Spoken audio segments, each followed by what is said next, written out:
Bonjour à tous. Comme toujours, j'espère que vous vous portez bien. Aujourd'hui, nous essaierons de voir si le pacifisme est une idéologie en accord avec la loi naturelle et si son application permettrait d'arriver à un monde meilleur pour tous. Cette question est d'actualité avec cette nouvelle guerre qui, après le Covid, vient monopoliser l'attention des médias et justifier les nouvelles restrictions et pénuries imposées aux populations. Ce sera l'occasion pour moi d'insister sur la différence qu'il existe entre force et violence. Bien évidemment, les réponses apportées ici se placent toujours d'un point de vue moral, aligné autant que possible sur la loi naturelle. Et j'en profite à nouveau pour rappeler que les humains n'ont pas la science infuse. Donc, même si la loi naturelle est absolue et que je fais de mon mieux pour aligner mon analyse autant que possible avec celle-ci, je ne suis pas à l'abri d'erreurs de raisonnement, donc n'hésitez pas à remettre en doute tout ce que je dis et à exercer votre propre discernement. Vous avez également accès au canal Telegram dont le lien se trouve dans la description de cette vidéo pour faire toutes vos remarques. Cela étant dit, comme vous avez pu le constater au cours des précédentes vidéos, dans 99,9% des cas, l'analyse est accessible à un enfant de 10 ans et les conclusions sont difficilement contestables autrement qu'en usant de la mauvaise foi. Je vais commencer par insister sur ce point extrêmement important. C'est la différence que je fais entre le terme force et le terme violence.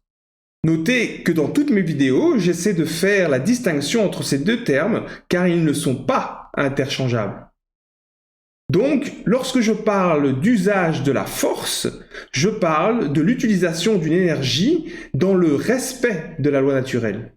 Je parle donc de force lorsqu'un individu utilise un moyen quelconque pour agir de manière juste. Par exemple, en se protégeant ou en protégeant d'autres êtres d'une agression, d'une violation des droits et des libertés. L'utilisation de la force est légitime, elle est tout à fait morale. À l'inverse, je parle de violence lorsque cette même énergie ou ces mêmes moyens sont utilisés pour violer les droits et les libertés d'autrui. C'est une utilisation non légitime de la force. L'utilisation de la violence est illégitime et immorale. Dans les illustrations, vous voyez ici à droite les agents du système. Ces agents du mal sont la plus grande source de violence dans ce monde. Et comme souvent, le mal revêtit les habits de la lumière, raison pour laquelle ils se sont donné le nom de force de l'ordre, alors qu'ils sont la plus grande source de désordre et de violence sur la planète. D'ailleurs, j'ai fait une vidéo qui leur est entièrement consacrée, que je vous encourage à regarder si vous ne l'avez pas encore fait. Donc, retenez bien que j'utiliserai le terme force lorsque les actions sont morales et le terme violence lorsque ces mêmes actions sont immorales. Donc, même si dans les faits, sans tenir compte du contexte, les actions peuvent paraître similaires, il y a une profonde différence d'un point de vue moral entre elles. Maintenant que ce point est éclairci, voyons ce qu'est le pacifisme. Le pacifisme peut être défini comme, je cite, un courant de pensée qui préconise la recherche de la paix internationale par la négociation, le désarmement, la non-violence. Donc, lorsque l'on parle de pacifisme, je pense que dans l'esprit de la plupart d'entre nous, c'est au pacifisme radical que l'on pense. C'est-à-dire une attitude qui bannit tout recours à toute forme de force ou de violence contre autrui. Il y a dans cette idéologie une répulsion pour tout usage de la force. Dans cette optique, il n'est jamais légitime d'utiliser la force. Ici, on ne fait aucune distinction entre force et violence. Les défenseurs de cette idéologie ont une attitude habituellement anti-militaire, anti-armement, et ils s'opposent donc à toutes les guerres, quels qu'en soient les motifs. Dans les formes les plus extrêmes de cette pensée, il y a même une inaction face à la violence, comme on a pu le voir avec les exactions commises par le régime chinois sur les moines bouddhistes ou les persécutions des premiers chrétiens. L'idée est que même si tu m'attaques, si tu me piétines, si tu me tortures ou tentes de me tuer ou de tuer les êtres qui me sont chers, je ne me rabaisserai pas à ton niveau. Et je ne répondrai pas à cette violence en usant de la force. Certains critiquent cette attitude qu'ils considèrent comme naïve, et d'autres la présentent comme le summum de l'évolution spirituelle humaine et de l'intelligence. Mais que peut-on en dire du point de vue de la loi naturelle ?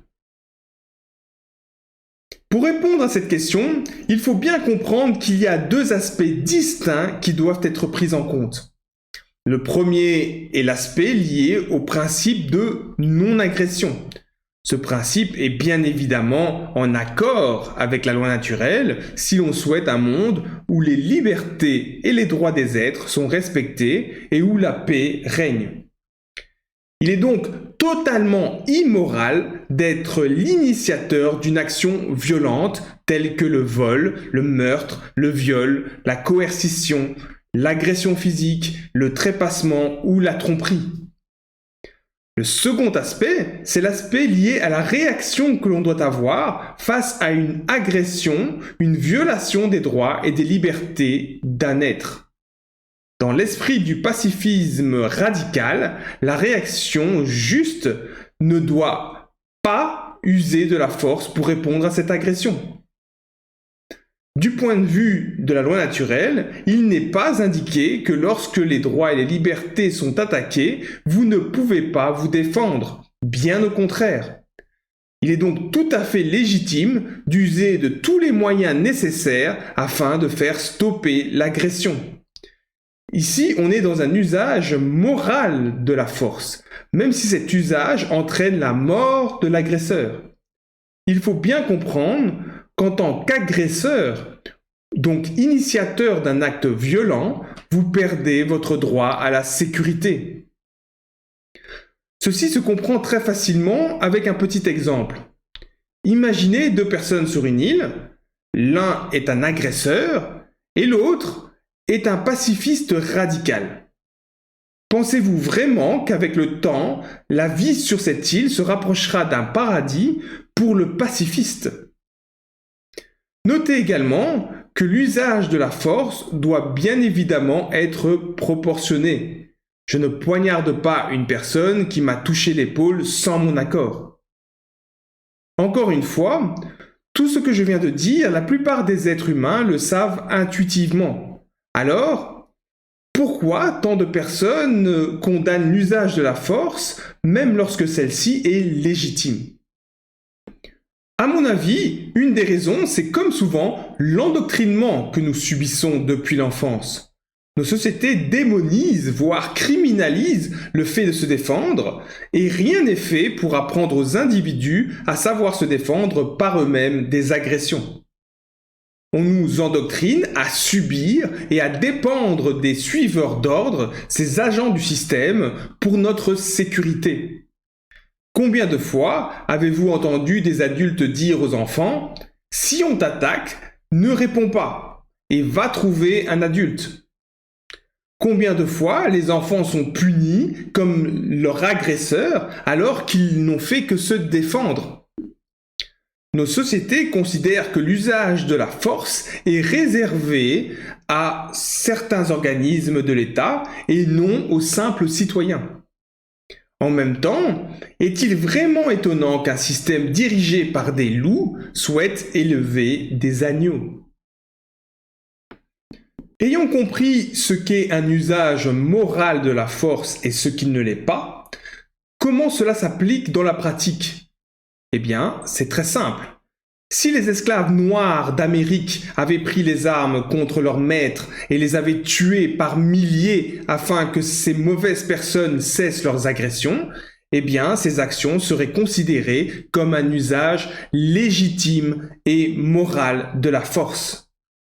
Lorsque des peuples sous oppression comme les pays colonisés se battent contre les envahisseurs, c'est un usage légitime et moral de la force. Lorsque les Palestiniens attaquent l'armée israélienne chargée de maintenir ce camp de concentration à ciel ouvert, lorsque ces Palestiniens tuent ces soldats israéliens armés et lâches qui agressent sans relâche femmes, enfants et vieillards sans distinction, c'est un usage légitime et moral de la force.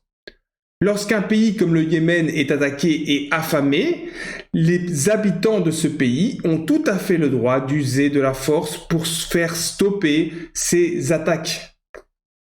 Je vous indique également que même dans le droit international, comme l'indique l'article 51 de la Charte des Nations Unies, la légitime défense est reconnue. Et donc, tous les peuples sous oppression ou envahis ont tout à fait le droit de se défendre afin de repousser l'agresseur. Ce n'est pas que j'accorde la moindre valeur aux déclarations de ces organismes, mais on peut tout de même le signaler.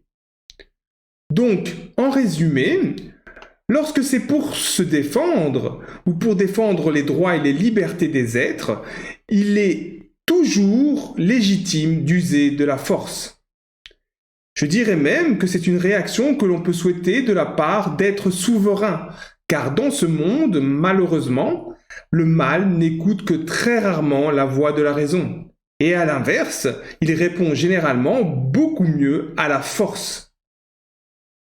Maintenant, vous vous demandez peut-être, est-ce que cela signifie que les pacifistes ont tort de s'opposer ainsi à toutes les guerres ?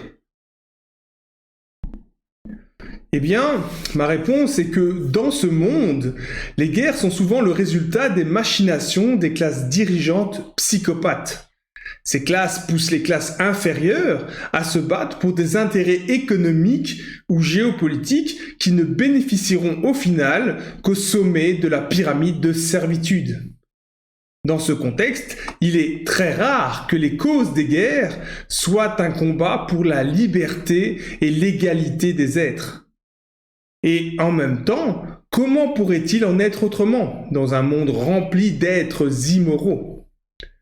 C'est donc dans ce genre de guerre immorale entre nations que l'on voit une des faces les plus écœurantes de l'humanité. Même les démons de l'enfer sont dégoûtés par la sauvagerie et le degré de cruauté déployé par les humains. Il y a de limites à leur barbarie que les limites de leur imagination malade. Donc, clairement, quand on pense aux guerres récentes en Irak, en Syrie, au Yémen ou maintenant en Ukraine, il est tout à fait normal et sain de s'indigner contre ces horreurs et ces atrocités commises par des soumis sans courage dirigés par des soi-disant élites dégénérées. Donc, oui, les pacifistes ont raison de s'indigner et de s'opposer à ces guerres illégitimes. Mais dans leur empressement à rejeter toute forme d'usage de la force, ils ne doivent pas confondre violence et force légitime. Ils doivent comprendre que lorsque les droits et les libertés des êtres sont violés, l'usage de la force est tout à fait légitime afin de faire cesser cette agression. Bien sûr, s'il est possible de faire stopper l'agression et que celle-ci soit réparée sans faire usage de la force, cela est bien évidemment préférable. Malheureusement, lorsque le mal viole les droits et les libertés, il est très rare qu'il s'arrête simplement parce qu'on lui a gentiment demandé de s'arrêter. Avant de finir, je ferai juste une petite remarque importante concernant la guerre actuelle en Ukraine. Mais sachez que cette remarque est valable pour toutes les guerres en général. Il faut bien comprendre que ces guerres sont poussées par des élites dégénérées et elles sont suivies par des esclaves soumis et sans courage. Dans ce genre de guerre, il y a rarement le camp des gentils et le camp des méchants. D'ailleurs, il suffit de voir les actions des gouvernements de ces différents pays lorsqu'ils violent les droits et les libertés de leur propre peuple. Tous usent sans rougir de la censure, y compris les Occidentaux qui hier s'indignaient de tels procédés. Il faut croire que la crise du Covid a démocratisé la tyrannie. Ces États agissent toujours pour leurs propres intérêts. Ils méprisent les peuples et se moquent de leurs souffrances. Ce sont des hypocrites par excellence. Regardez combien de peuples ont été et sont toujours à l'heure actuelle maltraités, tués, violés, affamés, et cela dans le monde entier à cause de leurs actions. Mais aujourd'hui, ces mêmes hypocrites font semblant de s'indigner de ce qui se passe en Ukraine.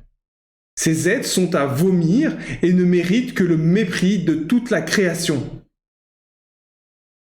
Dans ce contexte, les médias, l'outil de propagande des États, essaient de vous faire prendre parti.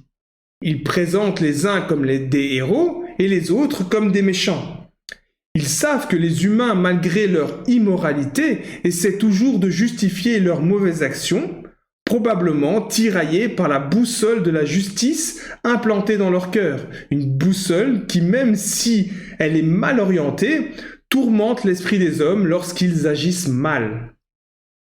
Sachant cela, les gouvernements et les propagandistes à leur botte mentent et manipulent de manière systématique. Dans ce contexte, leur faire confiance est au minimum naïf, si pas complètement stupide.